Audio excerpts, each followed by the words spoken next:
província de Hiroshima, 15 de maio de 1877. A família Oyama recebe seu mais novo membro, Terukichi. Após passar sua infância e juventude no Japão, Terukichi embarca rumo a Taiwan, buscando melhores oportunidades de emprego. Com esforço e dedicação, ele ascende ao cargo de maquinista de trem. Durante suas jornadas nas estações, Terukichi conhece Fusayo, uma jovem conterrânea de Hiroshima. Ela se torna sua esposa e juntos formam uma família com 6 preciosos filhos: Takako, Yoshio, Takeo, Masako, Taro e Hideko. Em 1920, a família é apresentada aos ensinamentos e valores da Omoto por um missionário. Pouco tempo depois, em 10 de julho de 1920, Terukichi torna-se oficialmente membro e adepto da Omoto. Nesse início de século XX, o Japão sofre com a escassez de terras e de alimentos e com o alto desemprego, decorrentes da superpopulação e da estagnação econômica. O Brasil, por sua vez, precisa urgentemente de mão de obra para o trabalho nas fazendas, especialmente na lavoura de café.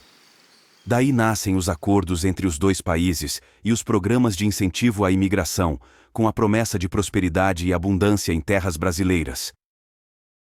Entusiasmados com esse futuro promissor, Terukichi e Fusayo conversam e idealizam a ida ao Brasil em busca de melhores condições de vida para a família. Precisando de orientações, Terukichi busca conselho do mestre Onisaburo Deguchi, que o encoraja a seguir em frente. Vá, Oyama-san. Leve os ensinamentos da Omoto e estabeleça uma filial no Brasil. Eu ainda lhes farei uma visita, mesmo que seja na forma de um abu. O Brasil pode ser muito distante, mas um dia essa distância se tornará pequena.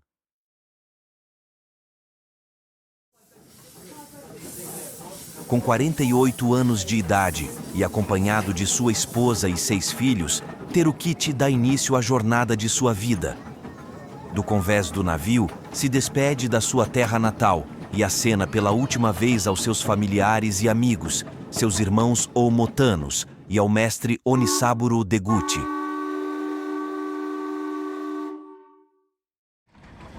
Após uma jornada de 65 dias pelo mar, a família desembarca no Brasil e se estabelecem na Fazenda Santa Maria, em São Carlos, onde começam a trabalhar na lavoura de café. Mesmo distante, Terukichi mantém contato com o mestre Onisaburo por meio de cartas, relatando os desafios no novo país. Sempre que possível, o mestre encaminha livros e o ofudesaki à família.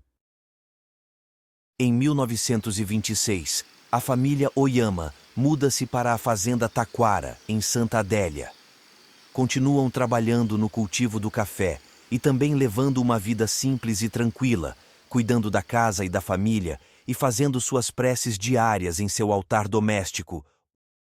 Mas a vida relativamente tranquila é interrompida inesperadamente. Um vizinho resolve atear fogo para a limpeza do seu pasto, mas as chamas acabam se alastrando rapidamente e incendeiam a casa de madeira da família Oyama. Ignorando todos os perigos, Terukichi e sua esposa correm para dentro da casa em chamas, tentando salvar seu precioso Omiya-san. Passados alguns minutos, os dois emergem em meio ao fogo carregando o altar em suas mãos. Alguns instantes depois, o teto desaba e toda a casa e boa parte da plantação são consumidas pelas chamas. Perdendo todos os seus pertences, a família passa agora por um período de privações e escassez. Moram de favor em 2 pequenos cômodos gentilmente cedidos por um dos vizinhos, Sr. Yasuda, e se socorrem, muitas vezes, de pequenas batatas que resistiram ao incêndio para saciar a fome das crianças. Alguns meses mais tarde, já em 1927, a família vê um novo recomeço. Primeiro com o nascimento de mais uma filha, Sumiko, e depois com o arrendamento de um terreno na fazenda Greki, também em Santa Adélia. Lá a família se integra a uma grande colônia japonesa. Terukiti, então, começa a notar a dificuldade dos enfermos em buscar ajuda médica, tanto pelos obstáculos com a língua portuguesa, quanto pela falta de recursos financeiros. Por conta disso, ele começa a visitar os doentes e realizar o ritual de benzimento, aproveitando também para divulgar os ensinamentos da Oomoto. As notícias de cura se espalham, despertando o interesse de mais pessoas, o que leva Terukiti a ministrar palestras sobre a Oomoto nos finais de semana. E com o número de adeptos crescendo, Terukiti decide fundar, em 1928, a filial de Santa Adélia Araraquara. O trabalho árduo na lavoura continua e é interrompido apenas para as pausas para sentarem e tomarem café no meio da roça. A família está num desses momentos descontraídos quando um encontro inesperado acontece. Um abu gentilmente paira sobre suas cabeças, dá 3 voltas ao redor de todos numa espécie de saudação e desaparece logo em seguida. Terukiti não tem dúvida. Sentiu ali a presença do mestre Onisaburo, cumprindo a promessa de visitá-los. Em 1932, Terukiti deixa a filial de Santa Adélia Araraquara sob a responsabilidade de um adepto do local, e a família Oyama muda-se para a fazenda Isidoro, em Onda Verde. 4 anos mais tarde, a família, enfim, consegue adquirir um sítio no município de Tanabe, onde eles são agraciados com a chegada de um outro filho, Katsuhiro. A próxima década transcorre serenamente, até que, em 1946, logo após completar 70 anos, Terukiti é internado às pressas no Hospital Santa Helena, em São José do Rio Preto. Infelizmente, o diagnóstico é desfavorável, tumor maligno em estágio avançado. Porém, contrariando todos os prognósticos médicos, a doença começa a regredir e ele começa a se recuperar. Um verdadeiro milagre e graça divina. E assim, aqueles poucos dias de expectativa de vida acabam virando anos com saúde, fé e alegria. Inclusive permitindo a Terukiti receber o tão desejado título de missionário da Oomoto em 1º de janeiro de 1951.